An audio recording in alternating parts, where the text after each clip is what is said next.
Di ba ngayon, nare-realize mo na, parang, ano to eh, parang, pambata talaga yung journalist eh. No? Oo. Tsaka hindi napipili mo na rin yung age eh. Hmm. Mabagal ka na. Tsaka, yun nga, parang nakita mo na lahat yan eh. Nakaalam mo na lahat. Ah. Oo. Hindi, pero ganun ba yung pakiramdam mo na parang actually wala nang bago? Parang lahat to, kaya ko nang ikumpara lahat to. Oo. Like yung issue ng West Philippine Sea. Nung sisimula ako, yun na rin ang problema hanggang ngayon eh. Hindi naman nagbago eh. Oo. Yung EJK, nung dinaanan ko kay dating former President Ferdinand Marcos Sr., Hmm. salvaging. Hmm. Hanggang ngayon, panahon ni Ah. Digong, pareho din. Tanda ko niyan, salvaging, lalo na nung nauso yung word na yan. Pagkatapos meron pa ano, tanda ko. Kalimutan ko 80s yung yan term, eh. pero ang tanda ko doon, yung mga tempo, yung mga tabloid, Mm. like Tempo, merong time mayroon pa silang scoring system. Mm. Di ba? Binibilang pa, Oo. 48-0 na. Oo. Di ba? But basically, nagbibilang sila ng Oh, patay. same. Ah. Same nung nangyari kay Pangulong Digong. Di ba? Pati kay Fred Lim. Fred Lim. Pero yung kay Pangulong Digong, mas intense.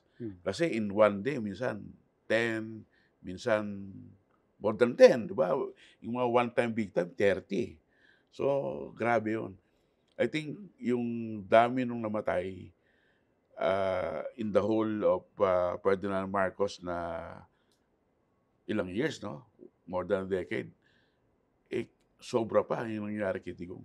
Hindi, pero yun nga, going back to sinabi mo, parang lahat to nakita ko na, Nakita ko na, one way oo. or the other. Pero, yung kay Duterte, you can also honestly say, pero iba yun. Iba yung Iba yun, ganito. oo, iba yun. Oo. Di ba? Talagang iba yun. Talagang, kasi yung talagang napapatay nung panahon ni Ferdinand Marcos, alam mong kriminal, no? May record. Eh, itong drug war ni Duterte, karamihan dito, iba, innocent eh. Napagkamalan, o minsan mali yung target, di ba? So, talagang grabe yung nangyari. But in terms of yung trabaho natin, as a journalist, dinaanan mo yung martial law, obviously. In fact, yun ang kinamulatan mo Oo. as a journalist. Pareho lang eh.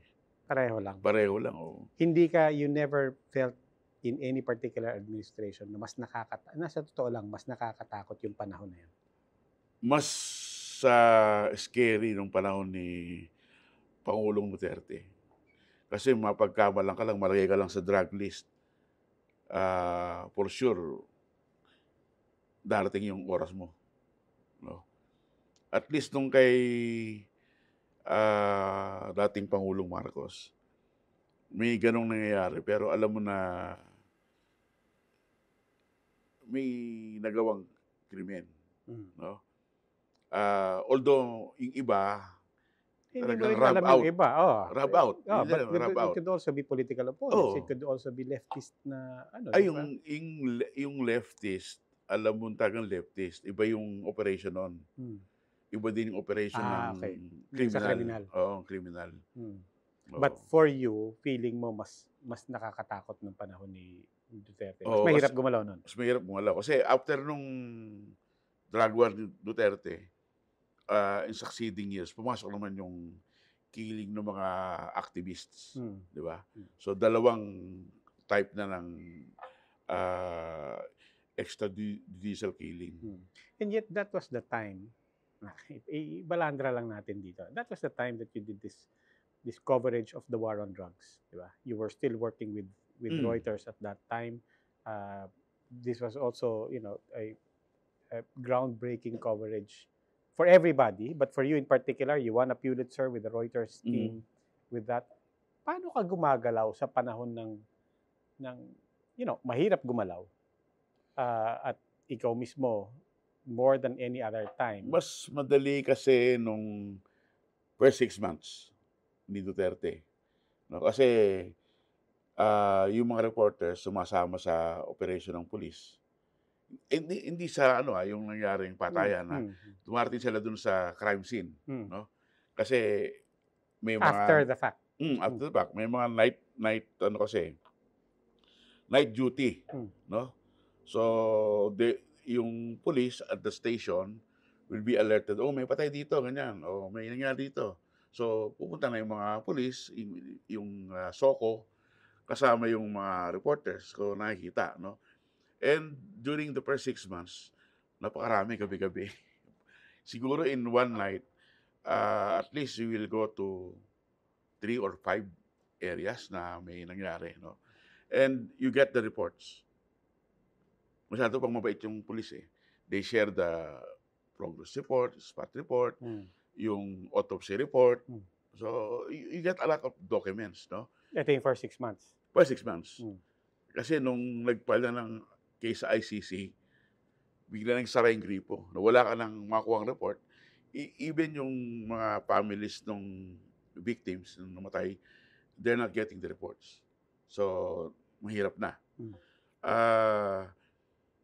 Nung panahon ng nung luma, no, kay Pangulong Marcos, may ganun ding mga patayan na nangyayari. Sumasama din yung reporter sa police, no. I think in one of those incidents before na mga early 80s, yung wala pang SOCO eh. So, basically, ang nag-iimbestiga yung homicide division ng investigation unit ng Manila o Pasay. I was a night shift reporter for People's Journal Tonight. No? Ang time ko is midnight to 6 a.m. Dahil may reported na na dead on the spot do sa isang lugar sa Tondo, itong police investigator, sinundo ng police. Sinundo ng punerarya. Kasi yun naman ang kalakaran eh. Hanggang ngayon eh. No? Pag may dead body, susunduin yung police sa presinto para dalhin ng punerarya doon sa lugar. No? Yung police ang magdadala doon? Hindi, yung punerarya. Yeah, punerarya. Oo, dalhin yung police. Eh, mag-isa lang yung police, sinama ko. No? Ngayon, sinabi ng mga tao doon sa lugar na, andyan pa yung suspect. Kailangan mahuli nyo. So, yung police, bigyan ako ng revolver. Oto, eto. Ilang tao ka nito? Mga 22. Sabi niya, eto, pagka inatake tayo, barilin mo. Sabi ko, hindi marunong gumamit yan eh. Hindi, basta hawakan mo to. Ayun, so, kasama ko nun, si Patrolman Rapi Sosa. Sila mag-isa ang night shift homicide investigator. So, lahat ng napuntahan ng kaso, sumasama ako. At may time na, hawakan mo itong baril ko. Nawili na. Nawili na, yun. Pero ngayon, pero never ka nagpaputok. Never. Hindi nga marunong mahawak ng baril eh. Tsaka buti naman, sumusurrender. Kaya hindi namin nagamit yung firearms. So itong kay Pangulong Digong, time niya, mayroon ng SOCO. So mas organized na. So yung SOCO, team yan eh. Hindi na siya mag-isa. So yung mga reporters, marunod na lang, no? Eh nung panahon ko, minsan yung reporter nakikidukdot sa Ka-crime scene. Sa crime scene eh. Na mali, mali na kasi na-contaminate mo yung crime scene. So, yun. Meron pa ako isang incident, no? May nasaksak na taxi driver sa Malate, sa may Ermita. Dumating yung mga reporter, kinunan, no? Yung isang photographer nahuli. Ibig sabihin, inalis na yung panaksak, inalis na rin yung victim. Nakiusap siya. Sabi niya, balik niyo sa taxi. Tapos, dahil wala na yung panaksak, ginawa nung photographer, sinaksak uli doon sa lake. Mali, di ba? Mali. Parang makakuha lang silang makakuha lang silang magandang photo. Talaga? Nangyayari yan nung before Marcelo. Nung before EDSA. Ano nangyari doon sa nag-drawing? Ay, ganda ng picture niya. Kasi may panaksak. Pero wala na ngayon. Wala na nangyari. Wala na. Ngayon, di mo na magawa yan. Oo naman. Oo, kasi siguro naman. May SOCO na eh. Hindi ko papayagan ng SOCO na gawin yun. Sa tinagal-tagal, sa tingin mo, eksperto ka. I mean, lahat naman tayo nagdaan sa police, di ba? Pero sa tinagal-tagal, lahat na nakita mo, sa tingin mo, eksperto ka na sa mga, at the very least, sa procedures. Eksperto Oo, ka na sa oo. mga protocols. Mm. Like si Bok Edlinggaw. Mm. Tanda ko nung nagkaputukan minsan sa Zamboanga yata yun, di ba? Yung parang, binatag niya na, ito rules of engagement. Sa Mm. tinagal-tagal na nagko-cover ako, alam ko rules of engagement, di ba? Parang 100 meters, 200 meters Mm. behind, dapat walang baril dito, and so Oo. on. So, kaya niyang i-dissect. Ikaw, mas matagal ka pa kay Bok, mas marami ka nang nakita ka na ng gera, madami ka nang na-cover na crime scene. Eksperto ka na sa mga bagay na ganyan sa tingin mo. Oo, kasi dapat talaga ang journalist, ang reporter, hindi nakikialam. Nag-o-observe lang. Nag-o-observe ka lang. So, hindi kung pwede mong pakialaman na hawakan mo yung ebidensya o hawakan mo yung kadaber o hindi pwede yun eh. Pero talaga nung before EDSA, talagang naranasan ko na nakikita ko yung mga kasama ko na may sinaksak, na binalig yung panaksak, may binaril at hinahawakan ko, binibilang kung saan ilang tama. Oo, habang kumakain ng siopaw. Alam mo, natatawa tayo. Kausap ko po si Manny Mugato. Batikan na journalist, iniidolo ko to when I started in news. Si Manny Mugato rin po ay isa sa mga piling Pilipino na nanalo ng Pulitzer Prize, particularly for his help with the Reuters team in covering the war on drugs. Pulitzer Prize winner po to. At kapatid namin ngayon sa TV5 at sa One News. At marami na itong dinaanan. Nag-umpisa pa to sa People's Journal. People's Journal na before EDSA. 84. Naaalala ko tuloy hindi ako ganun katagal din sa police beat. I think I lasted about 3 years. Then I got moved to covering environment, agriculture, sa elliptical na tinatawag natin. Pero nakasama ka na ba sa raid? Oo. Di ba? Sabi ko minsan, may sumama ako minsan sa raid eh. May raid kami sa Parañaque. Shabu. Small time lang. Nakita ko naman eh, parang may raid na mag-asawa. Tapos kinatok. Pero alam mo, take away ko doon. Sabi ko sa mga kaibigan ko, alam niyo pagka ikaw pala may tinatagong droga at renade ka or whatever, di ba? Bigyan kitang 1 milyon. Maitago mo, sa'yo na yung 1 milyon. Pero sabi ko, kung makapanood ka pala ng raid, hinahalugog lahat. In fact, yung isa na aliwa ko sa... So, lahat. Yung unan mo, yung kama mo, babalik na rin lahat yan. Di ba? Huhubaran lahat yan. Tapos, merong 2 pulis. NBI pala. 2 NBI. Trabaho nila.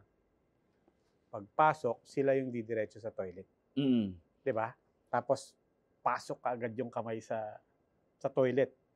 And sure enough, pagpasok niya, nahugot niya yung droga, di ba? Pero sabi ko, ganun pala yung ultimo paso, di ba? Ultimo paso. Lahat yun. Walang pinapaligtas. Wala ka pala maitatago talaga pagka renade ka, no? Anyway, naalala ko kasi may kasama ako dong photographer, hindi ko na rin babanggitin yung pangalan. At conveniently, I will say, nakalimutan ko na yung pangalan niya. Pero nakakita siya ng lalagyan ng sipo na leather. Natipuhan niya, binulsa. Tapos, souvenir. Di ba? Yung mga bagay na ganyan ng mga, nagtatawanan tayo. Pero ngayon alam natin, mali yun. Pero alam mo, nung drug war ni Pangulong Digong, no? Karamihan naman doon, planting eh. Wala naman talagang drugs, no? Pero pagka, may lumalabas na droga, sachet, no?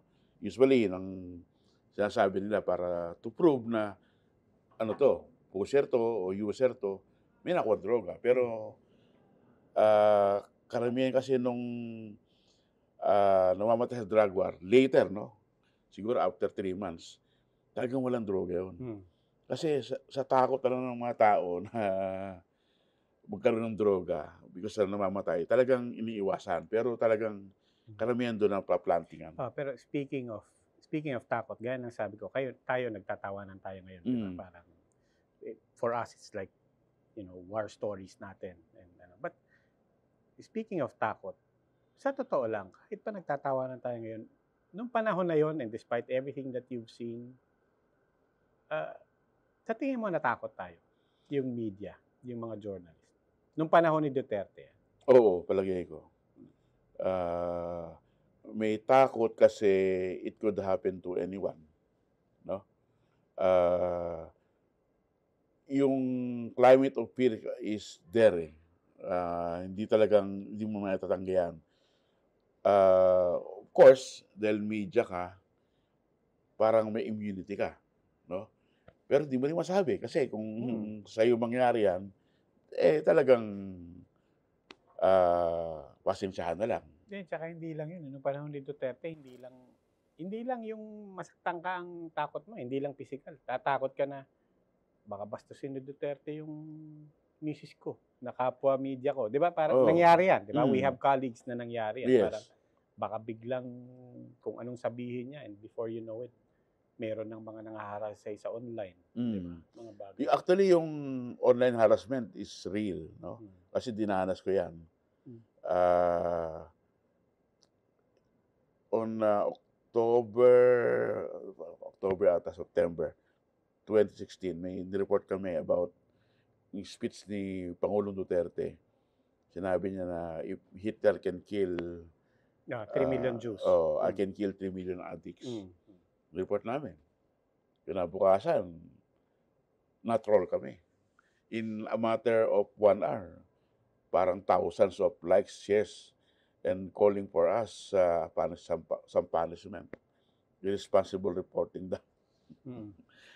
So it was the first online attack on journalists. And of course, yung mga editors namin Sa Reuters in Singapore, isa yun ng aming Asia Bureau, were concerned. Kasi ngayon pa lang nangyari yan. At nakita nila yung online attacks na tumitindi. So, they offered to relocate us. No, sabi, huwag muna kayo dyan. Ang Philippine team, basically. Sabi namin, okay lang to. Baka mawala din to. True enough, after 1 week na wala. And we are very thankful to Agut Isidro. Talaga? Agut Isidro. Bakit? Kasi nag-post siya sa kanya ng mga punta ng trolls. Nalipat sa kanya yung galit ng mga trolls. Kaya nakalimutan kami. Pero tanda ko yung episode na yan because when you say na troll kami, para bang, it's one thing. But actually, relentless yun, di ba? Sunod-sunod. Binabastos ka. Ang nakakatakot doon, no? Although, sa social media, alam mo na yung iba doon matapang lang because of their anonymity, di ba? Ang nakakatakot lang ng pisina namin is baka may somebody na loko-loko. Isang siraulo lang ang kailangan mo. Na physically mag-harm sa inyo, no? Fortunately, wala naman, no? Pero yung kasama ko, si Karen, matakot talaga siya kasi pinuntahan yung bahay niya ng isang naka-motorcycle at kinunan. So, hindi mo alam, baka something will happen, no? Anyway, sabi ko nga, nagpapasalamat kami kay Agut Isidro dahil nalipat sa kanya yung galit ng mga trolls.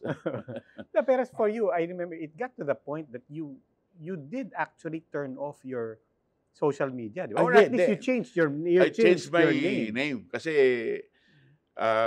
tuloy-tuloy yung atake. So, at that time, popular si Coco Martin, yung kanyang probinsyano. So, binago ko yung profile name ko na Ricardo Dalisay. Yung kanyang karakter dun sa ang probinsyano. Pero hindi pa rin nakalusot eh.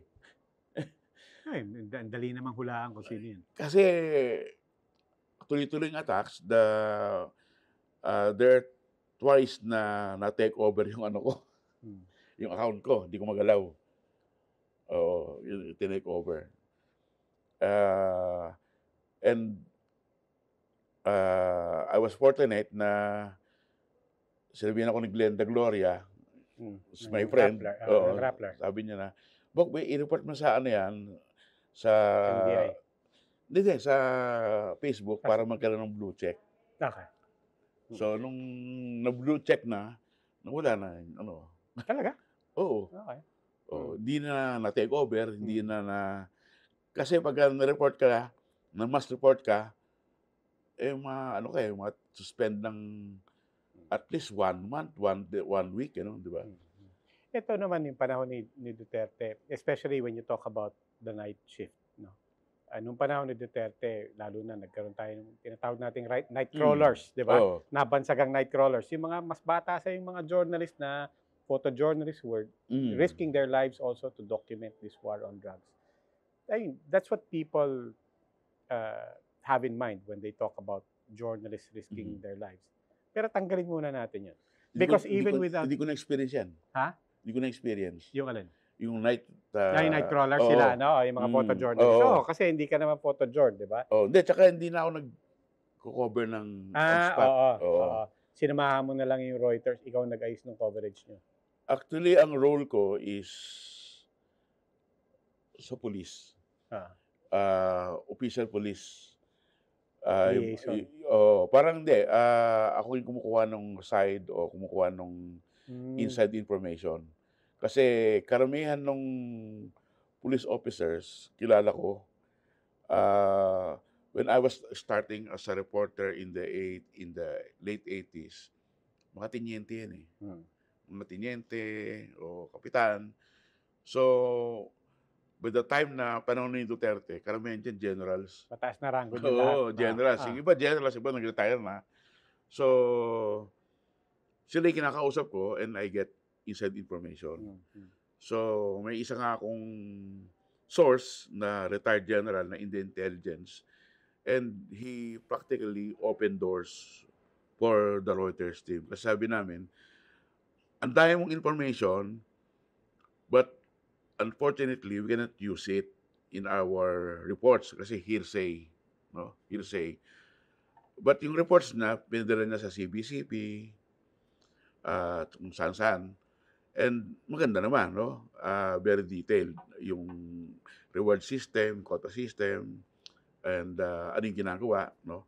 But sabi namin, kailangan namin yung first hand, yung primary source na pwede sa amin magkwento anong ginagawa talaga ng police.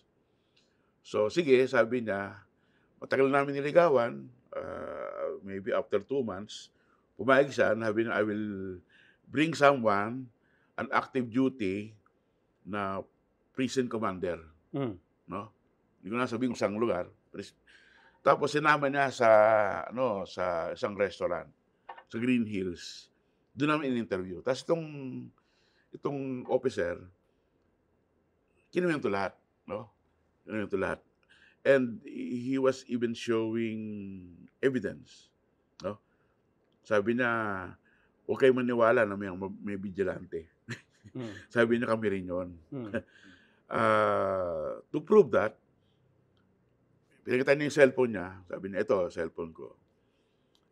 Tignan mo yung text dyan. Yung text galing sa isang senior commander, no, sa regional commander. He was being instructed na, pwede ba on this day, on this hour, huwag kayong maglagay ng police patrol car sa corner ng kanto ng street na yan. Kasi yan dadaan yung aming riding in tandem. Baka ma-encounter nyo. And true enough, yung chinek namin, there was an incident on that very corner, on that very time, yun. Hindi, no? So, why are there inside informants? And why do they talk? Kasi ayaw nila. Ayaw nilang nangyayari. In every situation, whether it's political or criminal or corruption, sa experience mo, there are always merong people ayaw merong ayaw. So, in the course of our investigation sa Reuters, there are some police officers who back out. So, and they're allowed? Ang sabi nila, reassign mo na lang ako sa ibang lugar. O other units. Hindi ko lang gagawin yan. Or some opted to retire. So, ganon. Pero yung iba na, well, may promotion, may reward, may but parang hindi nila gusto yung nangyayari. Kasi ang sabi nila, okay lang kung talagang alam namin na gumagamit at nagtutulak. Hmm. Pero minsan, they have to produce results, Hmm. no? They have to produce, may kote. Ah. So ako, dalawa yung tanong ko. Again, I'm fascinated by this. As a fellow journalist, pagka nangyayari yung mga ganito, as a journalist, sinasabi mo sa sarili mo na, imposibleng walang magsasalita dito. Parang alam mo, inaabangan mo o hinahanap mo na meron at merong papalag dyan at hindi lang papalag, gugustuhin maglabas ng katotohanan. And then my Meron. second question is, paano mo hinahanap yung mga taong yun? Maliban sa relasyon mo from decades back. Well, una siyempre, tignan mo yung situation, no? Tignan mo kung gusto ba ng pulis yung ginagawa nila. Hmm. Kasi in an organization, hindi puwedeng lahat yan pabor, eh. Hmm. So, meron diyang papalag, meron diyang ayaw. So, siguro pakiramdaman mo lang kung sino yung ayaw. In this case, nung nangyari yung drug war, alam ko sino yung may ayaw. Sino yung hindi gusto yung nangyayari. So, yun ang pinuntahan namin. Alam mo dahil ka-text mo, dahil nakakausap mo, nakakainuman mo, ba't mo alam? O tansya mo lang na alam ko tong taong to? Alam ko yung tao kasi from the very start, anti-Duterte siya. Nung una, nung kausap ko siya, hindi pa ako naniniwala sa kanya. Sabi ko, gawa-gawa mo lang ata, di ba? Dahil galit ka, no? Kay Duterte. Bias ka. Bias ka. Pero nung tumatakbo na yung drug war at nakikita na namin yung nangyayari, sabi ko, tama ata itong taong to. So, kinausap uli namin. And yun nga, gumawa siyang report. Tapos konting kalabit lang, magkukwento ka agad sa iyo? Hindi naman. Kasi may takot din siya, eh. Baka mabunyag, ma-reveal mo yung identity niya. So, matagal na likuan. No? Kasi, nagsimula yan mga July, di ba? Yung drug war. Nakausap ko siya, January na, eh. Actually, before July pa. Oo, Because before I July remember, pa. because bago pa siya naupo, eh. Oo, sila I- Jaguar, no? Ah. Before I remember writing an editorial for Interaction. Kasi as soon as natapos yung eleksyon at wala pang proclamation, nagsunod-sunod yung patayan sa Batangas, Cebu. di ba? Sa mga Iloilo. probinsya, yung mga mayor, sinusubukan na, eh. Mm. Sinusubukan na. Tapos nagpapaparada ng mga Surrenderies. addict. Yung mga drug addict na may mga karatol. Nag-umpisa na bago pa naupo si Duterte. Yes, tama. No? So, itong source namin, nakausap ko January na. So, mga kalahating taon na into the administration. So, lahat ng reporting namin in the first 6 months were about the drug war. Why is it happening? Tsaka sino yung suspect, sino yung namatay, at paano namamatay. No? Kasi, ang nanlaban, the first 6 months, mga 3,000. Pero yung napapatay because of, sabi, vigilantes. So, kung vigilantes, yung mga tinatapon sa kanto, na may karatula, may masking tape, mas marami yun. No? I think, yung report ni spokesman Bernard Banac ng PNP, no? Almost 29,000 yung namatay. But 6,000 yung manlaban, and then more than 20 yung DUI, death under investigation. And pag sinabing death under investigation, yan yung mga na salvage, no? Na EJK. Obviously, ibang klase itong nangyari sa EJK in the context. Pero gusto kong balikan yung just the fact that you were a night shift reporter. Tanggalin mo yung martial law during the time of Marcos. Tanggalin mo yung kakaibang nangyari during Duterte. Most of the time, nag-night shift din ako minsan, pero hindi naman ganun katagal. Pero ang pangkaraniwan, hindi naman ganun ka-exciting ang ang night shift. You also have a lot of moments na nag-aantay lang kayo. But what stands out for you in the more normal days or the normal evenings of anong nangyayari sa gabi habang natutulog ang mga Pilipino? Alam mo, night shift reporter ako. Graveyard, no? 12 to 6 sa tatlong police district sa Metro Manila. Nag-start ako sa Eastern Police. Siguro mga 6 months ako doon. Sleepy Town, yung Eastern, no? Marikina, Lalo Pasig. na dati. Walang storya. Talagang wala. Matulog ka lang. Talagang wala. Walang crime, no? Tapos nilipat ako sa Southern Police. Pasay, Makati, Parañaque. May konting crime na kasi Pasay, no? So, yung karamihan ng time ko ron spent drinking in beer houses with the police. No? Kumasama ako sa raid sa mga nightclub, soundbat parlors, prostitution din. Sa Pasay ito. Pasay, Makati kasi dumarami. Nung nalipat ako sa Manila, WPD. Gabi-gabi patayan. Tondo, San Andres, Bandacan, ang dami. Talagang walang gabi na wala namamatay sa Manila.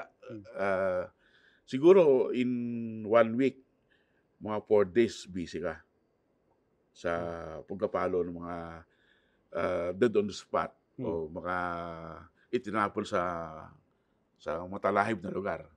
Ganyan sa Manila. So, nasanay na ako makakita ng patay. No? Nasanay na ako na minsan tatawagin yung pulis, meron nagbawala sa isang neighborhood. Talagang nag-aamok, ganun. Pero maliban sa krimen, maliban sa gulo, anong na-realize mo nangyayari sa ganito pala buhay sa gabi? Exciting. Exciting sa amin kasi kung walang nangyayari, wala ka storya. Hindi kayo kita. Kasi during that time, binabayaan kami per columns eh. Naalala ko pa yan. Per columns, di ba? Pagka wala ka storya. Kaya hahabaan mo yung address ng victim. Pati ultimo number ng gate ilalagay mo. Kasi saka yung yung pangalan ng mga pulis, ang dami. Minsan nag-grade. Kung 20 yung nandun pulis, lalagay mo lahat ang pangalan. Pero mahalaga yon. Katulad ng sinabi mo mga nag-umpisa mga tinyente. Di ba? Tuwing may style yan eh. Pagka may report sa blatter, kailangan mo kasi balang araw tataas tong mga to. Tsaka promotion yun. At saka hinahanap nila yung pangalan nila eh. Sa promotion. Kasi submit accomplishment. Pag nandun yung pangalan nila, promotion yun. Hindi ka ba naalok? Wala ka bang tumaas na pulis na sinabi, Mogs, dati nauso yan eh, di ba? Mogs, gagawa ng biopic yung buhay ko. Di ba? Kailangan ko ng writer. Wala ba nag-alok sa'yo? Walang official. Mga Joe Pring na mga wala nag-alok. Si Joe Pring, inabot ko. Inabot ko rin si Joe Pring. Inabot ko si Joe Pring. Siya yung head ng homicide section ng WPD. Flamboyant si Joe Pring. Kasi minsan pag walang ginagawa doon sa presinto, nilalaro niya yung baril niya. Yung 45 niya, pinapala sa amin. Bakit mo ginusto maging journalist? Journalist ba talaga ang pakay mo nun? Hindi. Ha? Hindi. Sa UST, hindi. Pero journal ang ang course mo? Hindi. Ano? Mascom ako eh. Oo nga. Isa ba Pero nakalagay hindi ako journ. ano ka? Actually, gusto ko sana science writer eh. Okay. Pero writing. Nag-apply ako sa Unilab as a science writer when I graduated in 1983. Okay na. May medical exam, pumasa na ako. Job interviews, pumasa na. Isa na lang. Isang step na lang. In na ako doon sa company. Nag-freeze hiring. Kasi namatay si Ninoy. Namatay si Ninoy. Kaya, napunta ako ng journal. Hindi, bakit? I mean, bakit? Ba't ka na pa-apply sa journal? At that time, they're looking for a reporter, no? Sabi ko, sige, dito na nga lang ako, baka pwede. Pero hindi pala police reporter yung pinasok ko ron. Propaganda writer. Siyempre. Bakit? Kasi Kasi that hawak was ng 1983, late 1983, and there was batasang pambansa election in 1984. Imelda Marcos is running for a seat in batasang pambansa. Yung KBL, may 24 candidates sila in Metro Manila. So they needed a media bureau to promote yung si Imelda and the candidates. Pero within journal. Within journal. Which is not weird kasi we have to remind people during that time there were only 3 major newspapers at that time. Daily Bulletin, Express, Daily Express, Journal. Lahat yan government controlled. And journal is owned by Cocoy Romualdez. Romualdez.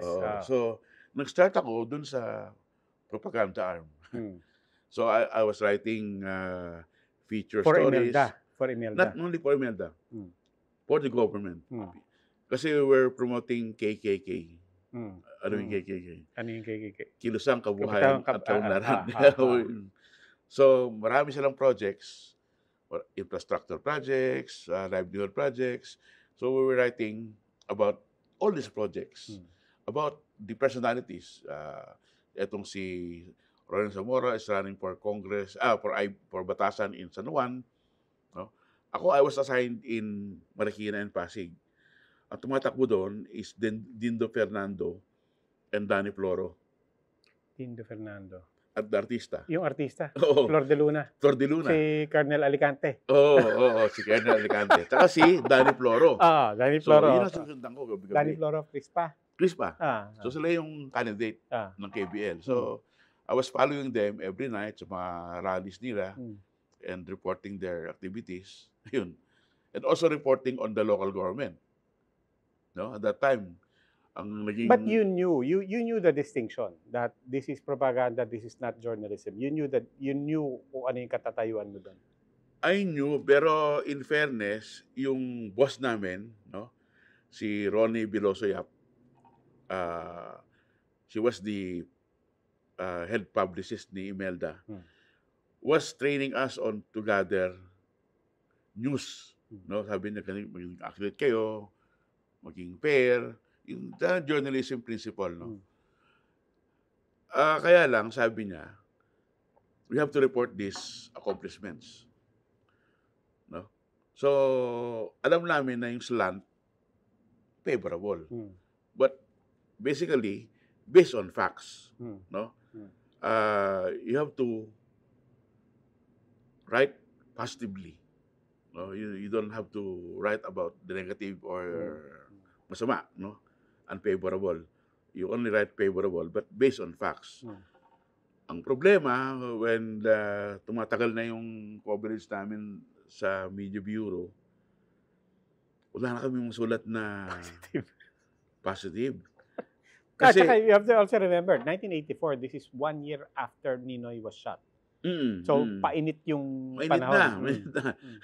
Ang problema, yung mga KKK livelihood projects, not all of them were successful. No? At hindi maitago yun. Hindi maitago. So, but we have to make it successful. Actually, hindi ako nakaisip. Yung photographer ko na who's veteran photojournalist, may edad na siya.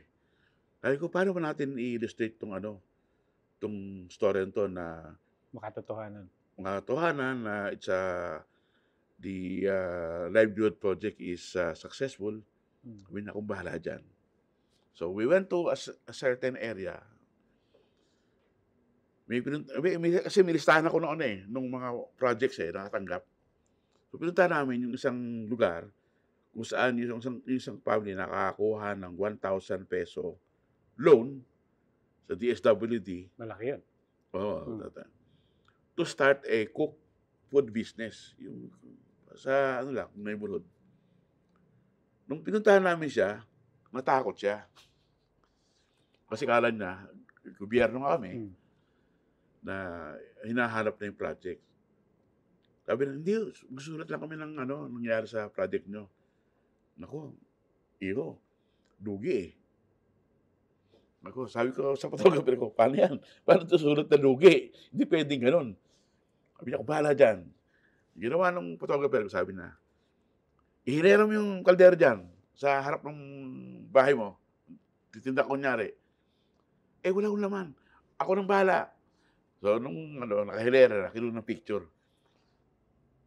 Asan ito, Ninda? Huwag nyo nang pakita. Sige, isipin natin, successful. Ubos. Ubos. Ah, So, in a way, naging ka na, fiction writer. yeah. Ayun. Ah. Pero, siguro hindi naman lahat ginawa namin yun. No? But how did you cross over into news? Kasi nagsara yung after the batasan election, nung nanalo si Imelda, no? Natalo si Dindo, tsaka si Dari Floro, nag-close shop yung aming media bureau. Okay.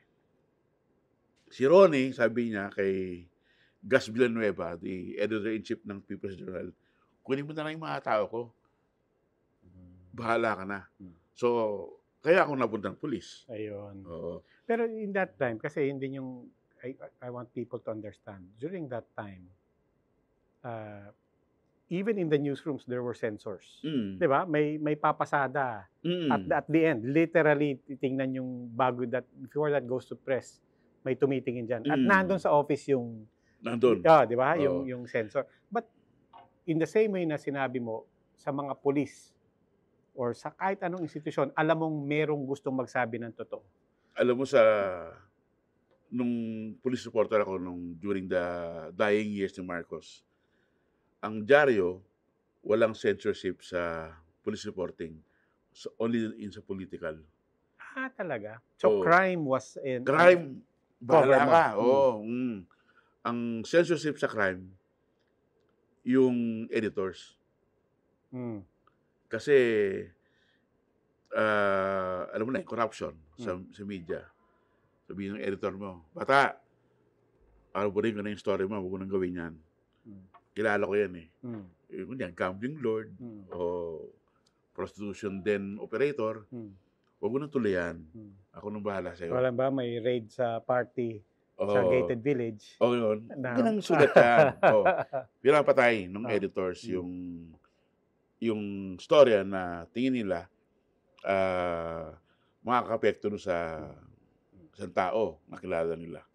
Pero yung crime was very vibrant, crime reporting nung those periods, 8 hanggang 86. In fact, mataas ang sales ng tabloids noong time na yan.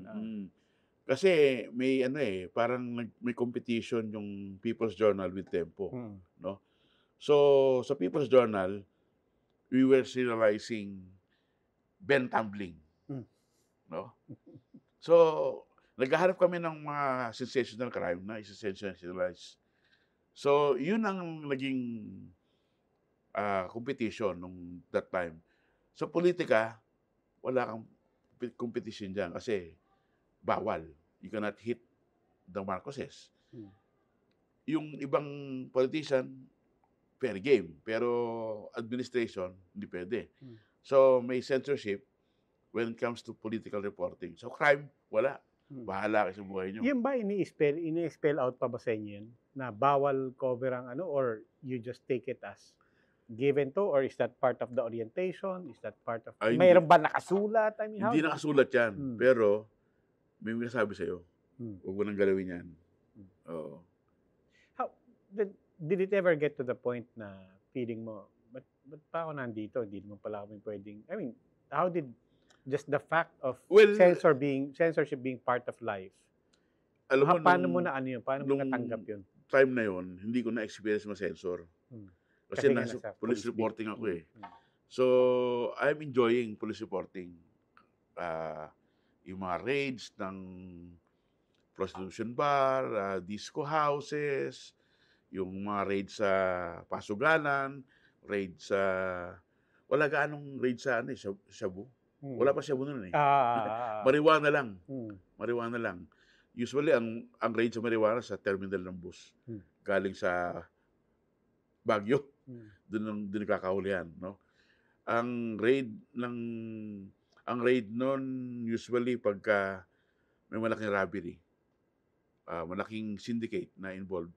Pero drugs, wala gaano. Kasi hindi pa usong Shabu. Yung isang bagay naman na mali, let's move away from crime. Let's talk about politics in general. Gaya na sabi mo, nakita ko na lahat. Pero can you honest, kasi ganyan naman parati bukang bibig natin yan. Politiko. Ang gobyerno. Wala naman nagbabago dyan. Totoo ba yun? Walang nagbabago? Over the years, over the decades, or do you actually feel na hindi, may nagbabago. In fact, may sumasama. Merong mga bagay na when it comes to politics and when it comes to government, it has actually gotten worse, or maybe on the other side, it's actually gotten better. Nung bago si Marcos, yung pre-martial law, narinig ko na magulo, no, yung politika. Two-party system. Nung panahon ni Marcos, isa lang partido. So, mas madaling i-manage, no?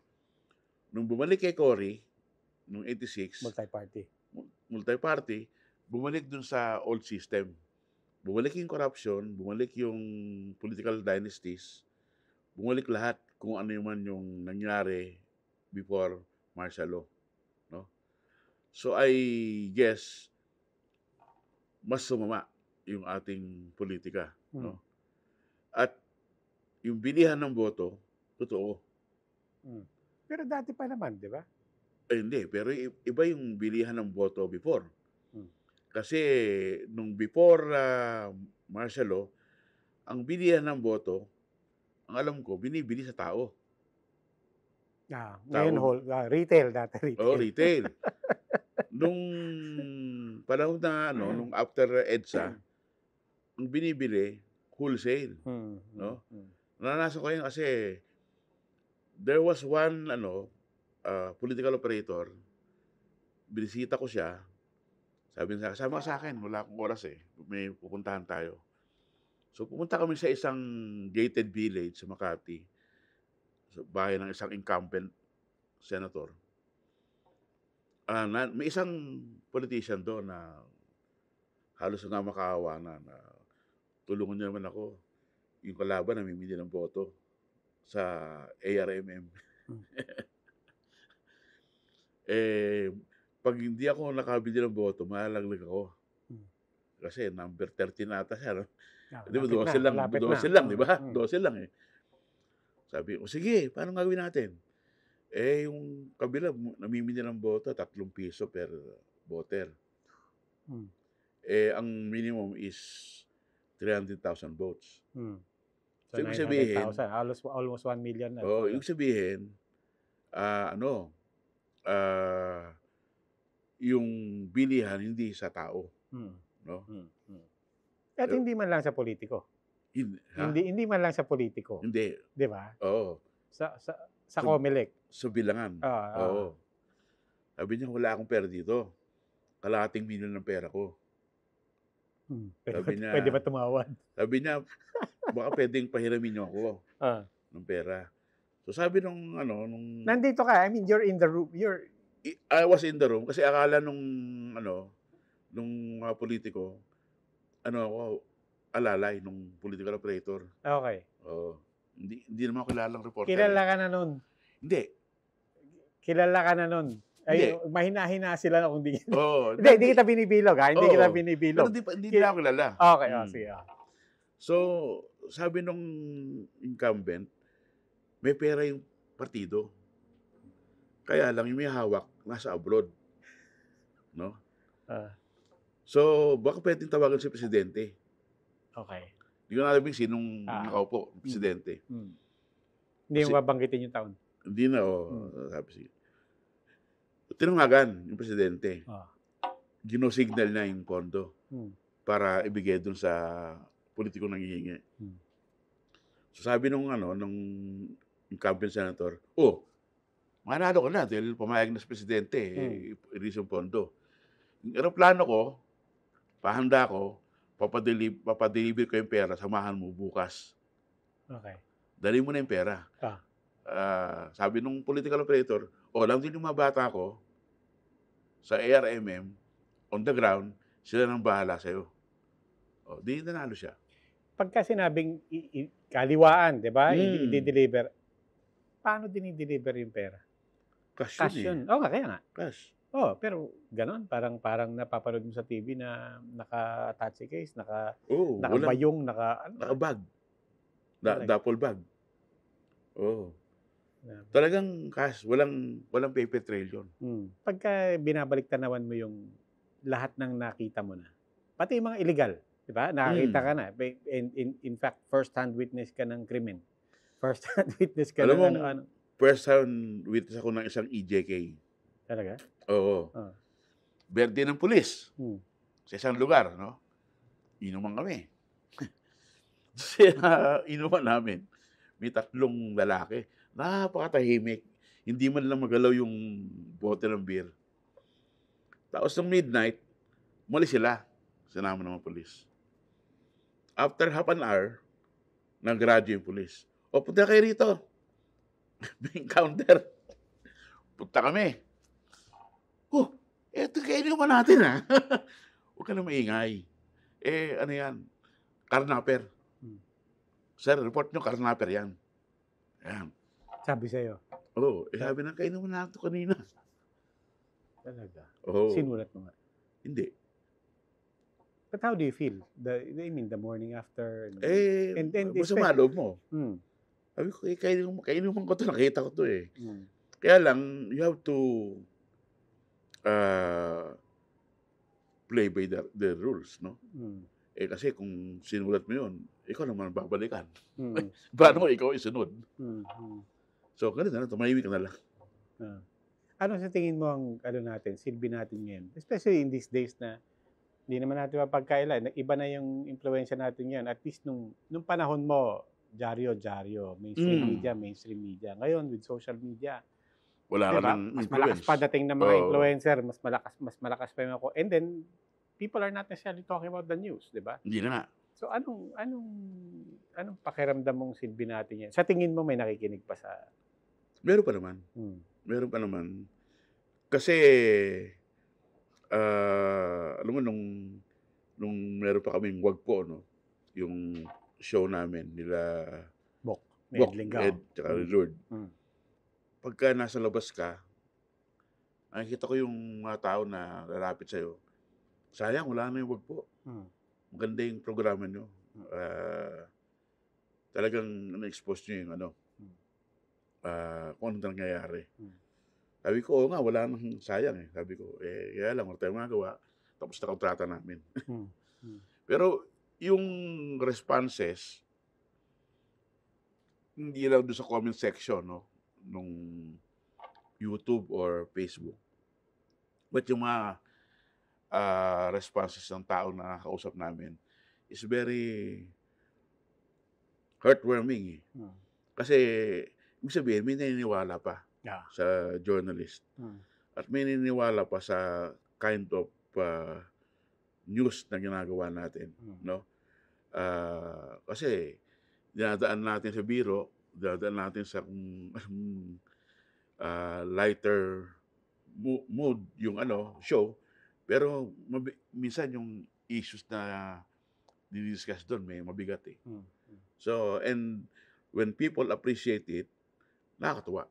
Tsaka hindi lang yun, di ba? Parang, yun yung sa audience. Yun yung sa mga tao. Parang, people understand. Pero nakikita mo rin, marami rin ngayong, we talked about the night crawlers, we talked about the journalists who covered Duterte. Marami rin ngayon na against all odds, mga batang journalist na, tulad mo, bata dati, pero ngayon yung mga batang journalist, ang tatapang din eh. Matapang, oo.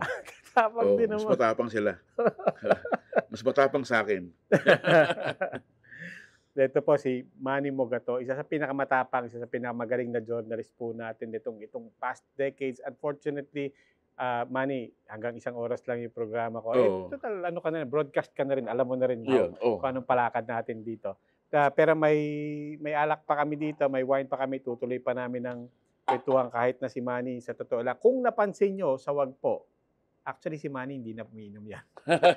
Bawal na. Bawal na. Props na lang yun. Pero si Manny Mogoto po, maraming salamat. Salamat po sinamahan nyo kami. Round Table, hanapin nyo lang po sa One News.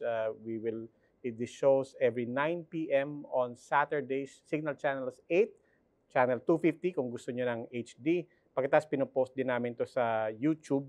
Hanapin nyo lang po ang One News doon at ang Round Table. Ako po si Robbie Alampay. Tuloy lang po ang usapan namin. Maraming salamat. Maraming salamat, Robbie.